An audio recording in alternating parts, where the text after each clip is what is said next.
இன்றைக்கி கர்நாடகா ஸ்பெஷல் பெசபெல்லாபாத் எப்படி செய்கிறதுன்னு பார்க்கலாமா? அவங்க இதை ப்ளெயினாக செய்வாங்க. நான் வெஜிடபிள்ஸ்லாம் ஆட் பண்ணி செஞ்சுருக்கேன். இதை செய்யறதுக்கு 1 கப் ரைஸ், 1/2 கப் பருப்பை நல்லா வாஷ் பண்ணி தண்ணி ஊற்றி ஒரு 20 மினிட்ஸ் ஊற வச்சிடுறேன்.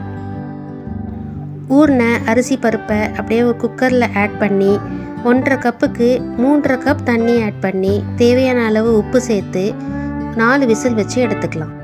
நெக்ஸ்ட்டு ஒரு பேனில் 1 டேபிள் ஸ்பூன் கடலைப்பருப்பு, 1 டேபிள் ஸ்பூன் உளுத்தம்பருப்பு, 2 டேபிள் ஸ்பூன் தனியா, 1/2 ஸ்பூன் வெந்தயம், 1 டேபிள் ஸ்பூன் ஜீரகம், 5 வரமிளகாய், 3 காஷ்மீரி மிளகாய் கலருக்காக சேர்த்துக்கிறேன். ஒரு பேனில் சேர்த்து நல்லா ட்ரை ரோஸ்ட் பண்ணிக்கலாம்.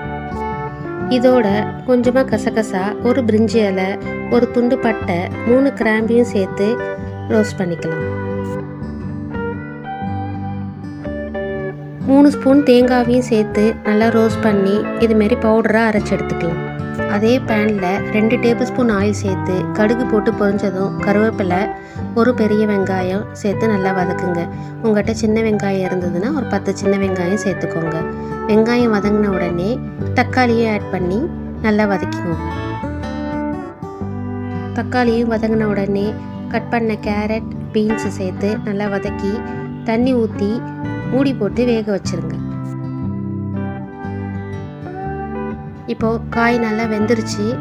இதில் கொஞ்சமாக மஞ்சத்தூள், இந்த காய்க்கு தேவையான உப்பு, ஒரு நெல்லிக்காய் சைஸ் புளியை கரைச்சி வச்சுருக்கேன், அதையே ஆட் பண்ணிக்கிறேன். ஒரு துண்டு வெல்லத்தையும் சேர்த்துக்கிறேன்.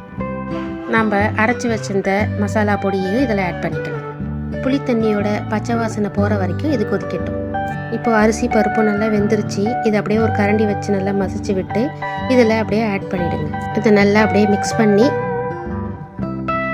ஃபைனலாக கொத்தமல்லி தூவி இறக்கிடுங்க.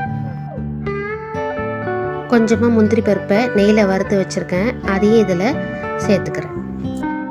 சூடான சாதத்தில் மேலே கொஞ்சம் காராபூந்தி தூவி அப்பளம் இல்லைன்னா வத்தலோட சர்வ் பண்ணிவிடுங்க. எப்படி இருந்ததுன்னு செஞ்சு பார்த்துட்டு கமெண்ட் பண்ணுங்கள். தேங்க்யூ.